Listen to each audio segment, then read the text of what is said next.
சற்று முன் கிடைக்கப்பெற்ற மிக மிக முக்கியமான செய்தி ஒன்று வெளியாகியுள்ளது. சட்டப்பேரவையில் வெடித்த கலவரம். தமிழகத்தில் இன்று நடைபெற்ற சட்டசபை கூட்டத்தொடரில் நீட் தேர்வு மசோதாவை மத்திய அரசு நிராகரித்துள்ளதாக தமிழக முதல்வர் ஸ்டாலின் அவர்கள் இன்று சட்டசபையில் பேசியுள்ளார். இது நாடகம் என்று தமிழக பாஜகவின் மிக முக்கியமான எம்எல்ஏவாக இருக்கக்கூடிய வானதி சீனிவாசன் அவர்கள் செய்தியாளர்களது சந்திப்பின் பொழுது பேசியுள்ளார்.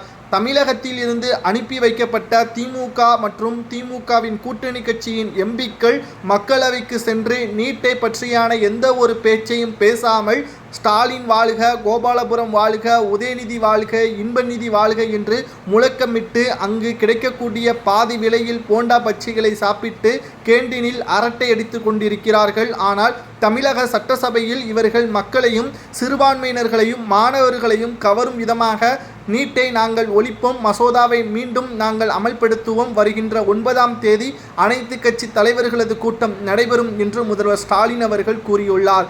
எங்கு பேசினால் எங்கு பலன் கிடைக்கும் என்பது கூட ஸ்டாலினுக்கு தெரியவில்லை. மக்களவையில் பேசுவதை விட்டுவிட்டு தற்பொழுது அனைத்து கட்சி கூட்டத்தை நடத்தி என்ன பயன் இருக்கிறது? நீங்கள் இந்தியா கூட்டணியில் தானே இருக்கிறீர்கள், உங்களது ஆதரவுகள் என்ன ஆனது?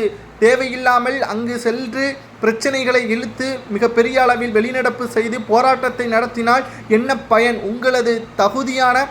உங்களது பதவியை சரியான நேரத்தில் பயன்படுத்தாமல் அங்கு வெளியேறிவிட்டு நாங்கள் சட்ட ரீதியாக போராட்டத்தை கொண்டு வருவோம், நீதிமன்றத்தில் வழக்கை தொடர்வோம் என்று பேசுவது எந்த விதத்தில் நியாயம்? சட்டசபையிலிருந்து அனுப்பப்பட்ட தீர்மானம் ஆளுநர் ஒப்புதல் அளிக்கவில்லை என்று முதலில் கூறினார்கள். தற்பொழுது ஆளுநர் ஒப்புதல் அளிக்கப்பட்ட பிறகு ஜனாதிபதி அதை நிராகரித்து விட்டதாக கூறுகிறார் ஸ்டாலின் அவர்கள். இது எந்த விதத்தில் நியாயம்? மக்களவை எடுக்கக்கூடிய முடிவை தமிழக அரசு நிராகரிப்பதும் அதை ஏற்றுக்கொள்வதும் மாநில அரசின் உண்மையான சட்டத்திட்டத்திற்கு உட்பட்டுத்தான் இருக்கிறது. ஆனால் அதற்கான விதிமுறை என்னவென்று ஸ்டாலினுக்கு தெரியாமலா இருக்கிறது? மக்களவையில் மற்றும் மாநிலங்களவையில் தமிழக மக்களுக்கு எது நல்லது எது தவறு என்பதை ஆதாரத்துடன் சபாநாயகரிடம் தெரிவிக்க வேண்டும். அது தெரிவிக்கும் பட்சத்தில் அதற்கான அனுமதி பெற்ற பட்சத்தில் தமிழக சட்டசபையில் கூட்டத்தொடரில் மசோதாக்கள் நிறைவேற்றப்பட்டு அது ஆளுநர் அதை நிறைவேற்றி ஜனாதிபதிக்கும் கொடுத்தால் மட்டும்தான் அந்த மசோதா ஏற்றுக்கொள்ளப்படும். அதை விட்டுவிட்டு தமிழக மக்களை இன்னமும் முட்டாளாக ஸ்டாலின் அவர்கள் நினைத்து கொள்கிறார் என்றும் வானதி சீனிவாசன் கூறுவது சரியா?